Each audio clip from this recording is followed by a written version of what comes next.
사도신경으로 신앙을 고백하시겠습니다. 천하와사 천지를 만드신 하나님 아버지를 내가 믿사오며 그 외아들 우리 주 예수 그리스도를 믿사오니 이는 성령으로 잉태하사 동정녀 마리아에게 나시고 본디오 빌라도에게 고난을 받으사 십자가에 못 박혀 죽으시고 장사한 지 사흘 죽은 자 가운데서 다시 살아나시며 하늘에 오르사 전능하신 하나님 우편에 앉아 계시다가 저희로서 산자와 죽은 자를 심판하러 오시리라. 성령을 믿사오며 거룩한 공예와 성도가 서로 교통하는 것과 죄를 사하여 주시는 것과 몸이 다시 사는 것과 영원히 사는 것을 믿사옵나이다. 아멘. 찬송가 300장 찬송하시겠습니다.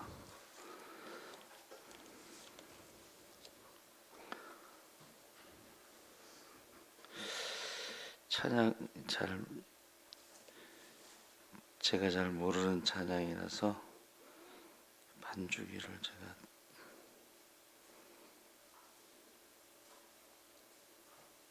찬송가 300장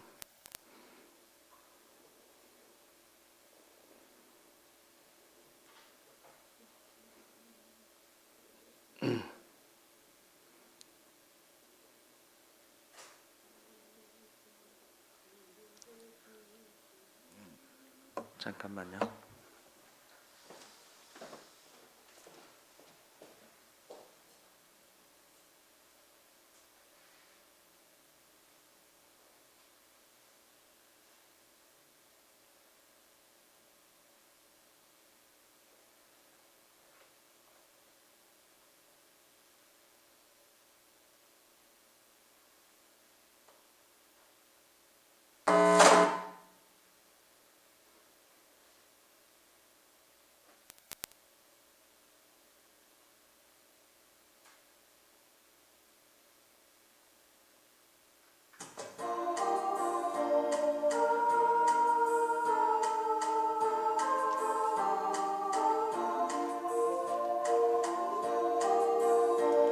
여호사 위로해 주시네.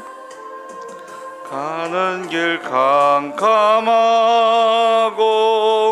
괴로움 많으나 주께서 함께하며 내 짐을 지시네. 은혜 내게 족하네. 은혜 족하네. 이 괴로운 세상 족하네. 희망이 사라지고 친구 날 버릴 때 주 내게 속삭이며 새 희망 주시네. 싸움이 맹렬하여 두려움 들 때에 승리의 왕이 되신 주 음성 들리네. 은혜 내게 족하네. 은혜 족하네. 이 괴로운 세상 지하네.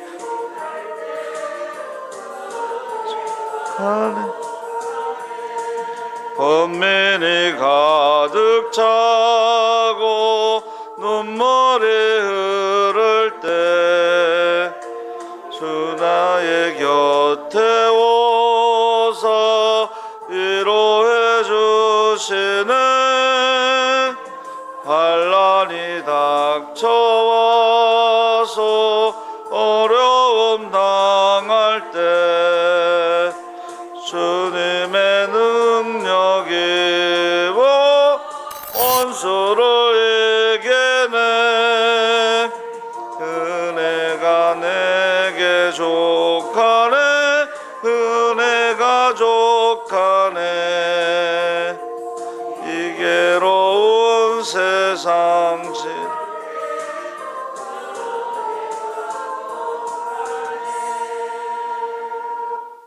가사가 좋은데 제가 많이 안 부른 찬양이라.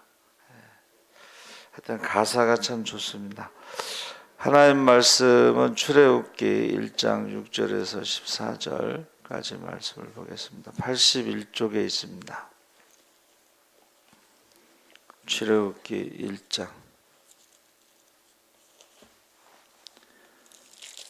6절에서 14절까지 말씀을 우리 다 같이 읽겠습니다.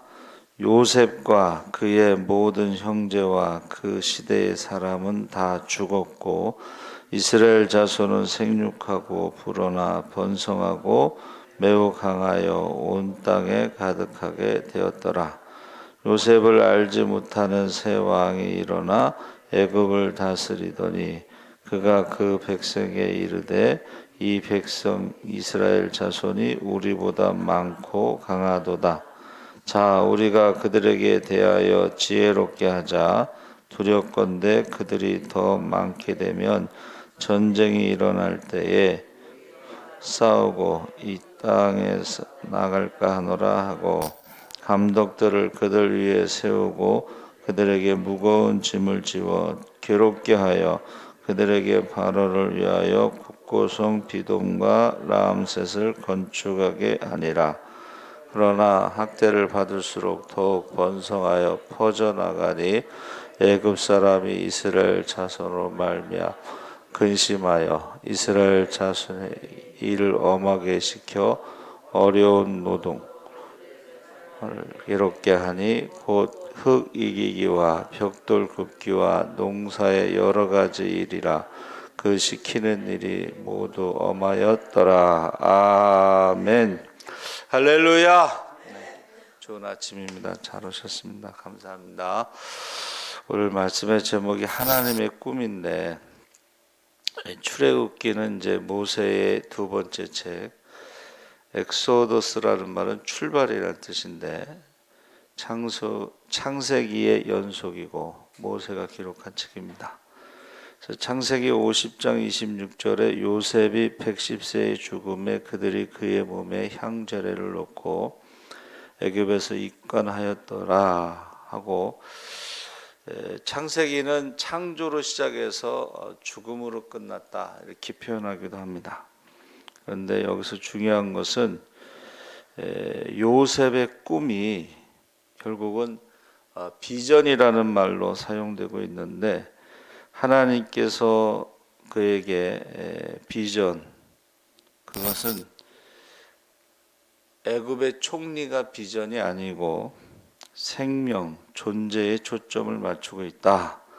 그래서 잠언 29장 18절에 묵시가 없으면 백성이 방자에 행하거니와 율법을 지키는 자는 복이 있다. 여기서 묵시에 대해서 킹 제임스 버전에서는 비전이라고 번역했는데, 이 비전의 뜻이 우리말 꿈보다는, 우리가 가지고 있는 꿈보다는 하나님의 꿈으로, 계시로 번역하는 게 좋습니다. 여러분, 아브라함에게 하늘의 별처럼 바닷가 모래알처럼 자손이 많은 게 꿈이냐? 우리는 이제 그렇게 알고 있었는데, 어떤 목사님은 아브라함에게 꿈은 하늘의 별처럼 자손이 많은 게 아니고 하나님의 꿈, 다시 말하면 아브라함이 믿음의 조상으로서 복의 근원이 되는 것이 하나님의 꿈이다. 다시 말하면 이스라엘 백성들은 야곱의 꿈을 가지고 있는 민족이었고, 요셉이 꿈꾸었을 때에 그 비전이 있을 때, 하나님의 비전이 있을 때에 바로 애굽이 세계에서 최강의 나라, 다른 사람들에게 곡식을 나눠주면서 생명을 살리는 그러한 최고의 나라였지만, 요셉이 죽으면서 그 하나님의 꿈, 다른 사람을 살리는, 너로 말미암아 온 천하가 복을 받고 생명을 얻게 되는 그 꿈이 사라졌을 때에 애굽은 가장 약한 나라로 바뀌게 되었다. 우리가 읽은 말씀에 그 그 요셉과 그의 모든 형제와 그 시대의 사람은 다 죽었다 했을 때에 이게 요셉의 꿈, 하나님의 꿈이 없어지면서 애굽이라는 나라가 어떻게 했어요? 10절에 두렵건대 그들이 두려워하는 나라가 됐다. 하나님의 꿈이 사라졌을 때 두려워하는 나라가 됐다. 그래서 비교하게 되죠. 그래서 저와 여러분이 하나님의 꿈이 뭐냐? 하나님의 꿈은 바로 아브라함을 복의 근원으로 삼고 천하 만민이 너로 말미암아 복을 받고 구원받는 것이지 하늘의 별처럼 자손이 많아지는 것이 아브라함 꿈이 아니다 그랬습니다. 그래서 하나님의 꿈은 우리가 어떤 사람이 되느냐, 그게 하나님의 꿈이라는 거예요. 그래서 우리가 예배 드릴 때 하나님께서 원하시는 것은 재물이 아니고 순종이다 그랬죠. 제사가 순종보다 낫다. 그러니까 하나님이 원하시는 것은 순종하는 사람을 원하시는 것이지 재물을 원하시는 게 아니다. 그게 하나님의 꿈이라는 거예요. 어떤 사람이 돼야 되는가, 그게 바로 하나님의 꿈이고, 이것이 성취될 때에 세상 사람들이 가지고 있는 꿈이라고 하는 것은 욕심이다, 욕망이다. 그러니까 저와 여러분이 신앙생활하면서 꿈이 있다고 그랬을 때에 어떤 사람이 되어야 되느냐가 하나님의 꿈이지, 우리가 세상적인 것에 그 어떤 성공, 부자가 되고 축복받고 이런 것은 하나님의 꿈이 아니고 자기의 생각, 자기의 욕심이다 하는 것입니다. 그래서 세상에 어떤 꿈을 가지고 있으면 자유함이 없지만 하나님의 꿈을 가진 사람은 자유함이 있다. 그래서 요셉이요, 그가 세상적인 기준으로 보면 형들한테 버림받고 죽다 살아나고 애굽으로 팔려가고 노예로 살고, 노예라는 것이 비참한, 동물보다 못한 거예요. 노예가 비참한 생활 가운데 있었고, 또 보디발의 아내의 유혹으로 억울하게 옥살이하고 그랬을 때 그것은 세상적으로 보면은 잘된 게 하나도 없잖아요. 그런데 그가 어디에 있든지 무엇을 하든지 섬기는 자로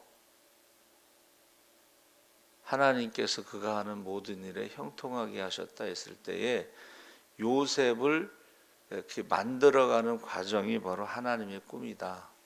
야곱을 만들어가는 과정. 야곱이 20년 동안 외삼촌 집에서 종살이 했잖아요. 그러나 베델의 하나님께서는 때가 됐을 때 그를 고향으로 돌아가게 하고, 야복강에서 에서가 400명의 군사를 이끌고 올 때에도 다 보내고 혼자 남았죠. 그랬을 때에 하나님과 싸워 이긴 자라는 거, 하나님이 뭐 한도표를 쳐서 바로 이제 쓰러뜨렸지만 그가 고백한 하나님이 나를 축복하시기 전에는 보내지 않겠다고 하는 그 신앙 고백에 하나님이 져주시고 그의 이름을 하나님과 싸워서 이긴 자로 축복하시고, 그것을 야곱의 자손들은 꿈을 가지고 있었다는 거예요. 하나님과 싸워 이긴 자로서. 이게 이겼다는 게 무슨 뜻이에요? 하나님께 축복을 받은 사람으로서, 축복받은 백성으로서 그 꿈을 가지고 있다가 그 꿈을 잃어버렸을 때에 지금 원망과 불평으로 하나님이 우리를 버리셨는가 보다, 하나님이 우리를 잊으셨는가 보다, 불평이 나온다는. 근데 하나님의 꿈을 잃어버리지 않은 사람은 불평하지 않고 자기가 있는 곳에서 최선을 다해서 남을 섬기는 모습으로 살아가죠. 그래서 하나님의 꿈은 우리 자신을 하나님의 형상대로, 예수의 형상대로, 다시 말하면 예수의 생명이 우리 안에 있어서 그것이 자연스럽게 사랑으로 섬김으로 나타나게 하는 것이 하나님의 꿈이다라는 것입니다. 그래서 고난 때에 믿음이 흔들리지 않는 모습, 그게 하나님의 꿈을 가지고 사는 사람의 모습입니다. 그래서 내 생명이 하나님이 원하시는 방향으로 성장하고 있음을 다른 사람들은 모르지만 나는 알고 있다고 하는 확신이 서는 거죠. 그래서 어떤 꿈에 사로잡혀 사는가, 어떠한 사람이 되겠다는 존재에 초점을 맞추고 있는가, 아니면 무엇을 성취하겠다는 목표로 하나님을 이용하는 것이 아닌가. 여기서 욕망과 하나님의 꿈을 구별할 수 있어야 돼요. 우리가 하나님을 자기가 원하는 어떤 목표, 이 세상에서 이루고자 하는 욕심으로 하나님을 이용하고 있지 않은가, 그것을 지금 질문하면서 욕망에서 나온 꿈은 조급해질 수가 있고 답답함을 느낄 수가 있다고 했습니다. 그러나 하나님이 주신 존재에 대한 꿈은 수많은 역경과 시련을 통과하며 불순한 나의 야망을 제거하고 신령한 하나님 나라의 생명체로 세움을 받게 된다고 그랬습니다. 그래서 나 한 사람이 제대로 하나님이 주신 꿈에 사로잡혀 살면 그를 통하여 나라가 살고 민족이 사는 것이 요셉을 통해서 증명이 된 것입니다. 그래서 애굽도 하나님께서 베푸신 꿈에 사로잡힌 요셉이 살아있을 때는 저들이 세계에서 가장 으뜸 가는 국가로 세움을 받을 수 있었고, 이러한 영적 비밀을 알지 못하고 요셉이 죽고 이스라엘 백성들이 번성하자 위기의식을 느끼기 시작했습니다. 그래서 하나님의 꿈이 없는 애굽의 모습이, 첫째는 1장 9절에 이스라엘 자손이 우리보다 많고 강하다고 하는 이 비교 의식에서 자기를 열등하다고 느끼는 사람은 그 안에 하나님의 꿈, 비전이 없다는 것입니다. 하나님이 나에 대한 어떤 비전, 꿈을 갖고 있지 않는 사람은 남들과 늘 비교하고 열등하고 아니면은 이제 우월감에 빠져서 교만하고, 근데 이 교만은요 열등감에 감추어진 모습이에요. 자신감이 있는 사람은 남과 비교하지 않습니다. 하나님이 나에게 주신 꿈, 나를 하나님이 기뻐하시는 존재로 만들고자 하는 그 꿈이 있는 사람은 패배의식에 사로잡히지 않는다. 그러니까 돈을 많이 벌어서 행복하겠다는 것은, 이것은 비전이 아닙니다. 욕심이라고 할 수가 있습니다. 그래서 우리가 욕망과 비전을 혼동해서는 안 되고, 이런 사람들은요 경쟁의식이 강한 거예요. 남과 비교하고 경쟁의식이 강한 사람은 그것은 비전이 아니고 욕망이다. 비전은 내가 어떤 인격을 지닌 사람이 되겠다는 꿈을 갖는 것입니다. 그러니까 비교할 필요가 없는 거예요. 아브라함이 지금 나그네로 가나안 땅에 들어갔을 때에 거기서는 완전히 왕따 당하는 거죠. 그러나 거기서 하나님이 나를 복의 근원으로 만드시겠다는 그 꿈을 갖고 있었습니다. 그러니까 하늘의 별처럼 많은 자손이 꿈이 아니라는 거예요.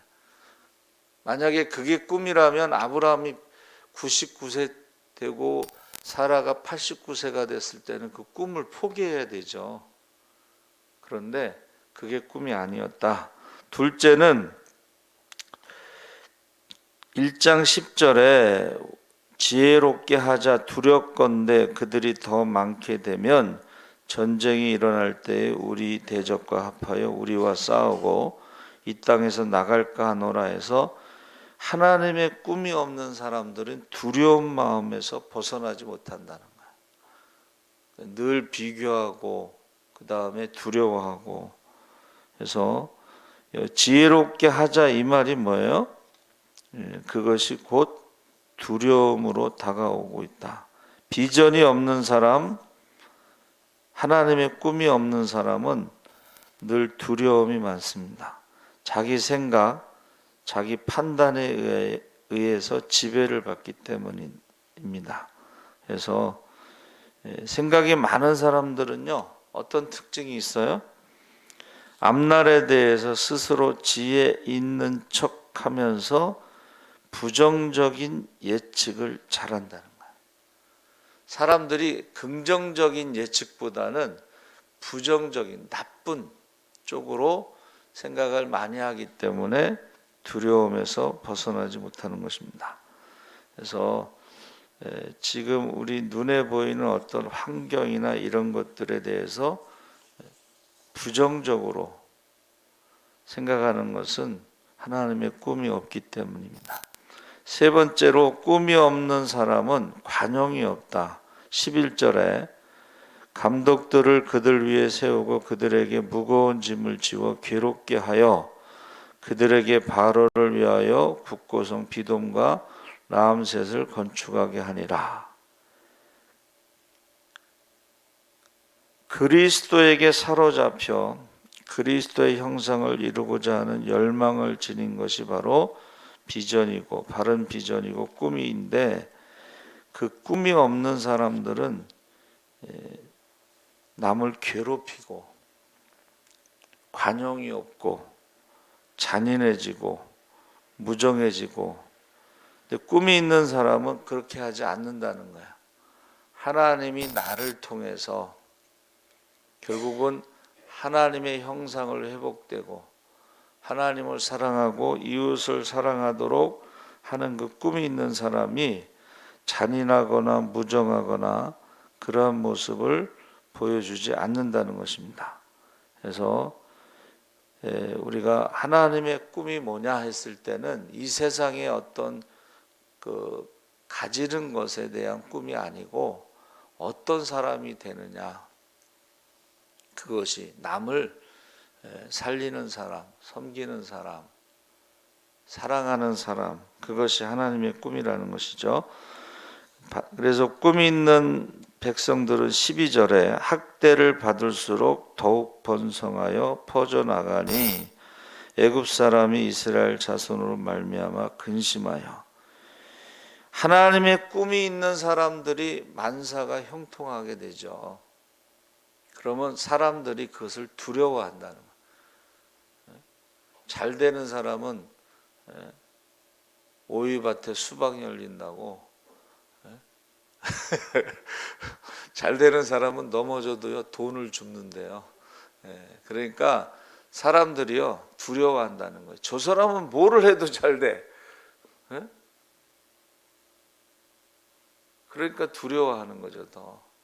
그래서 저와 여러분이 어떤 환경이나 어려움이 있을 때, 이것은 하나님이 하나님의 꿈을 이루기 위해서 우리를 단련시키는 과정이다. 여러분, 다윗이요 하나님 나라의 왕의 메시아의 모델이잖아요. 근데 다윗이 얼마나 고난을 많이 당해. 근데 우리가 잘 아는 것처럼 고난 당한 사람이 고난 당하는 사람을 이해하고 도와줄 수가 있어요. 배고픈 경험을 한 사람이 배고픈 사람들에게 먹을 것을 줄 수가 있습니다. 그래서 저도 초등학교 때 도시락을 못 사갖고 다녔는데, 그래서 불광중학교에서 급식비 못 내는 아이들이 있어요. 사각지대, 나라에서도 도움을 못 받고.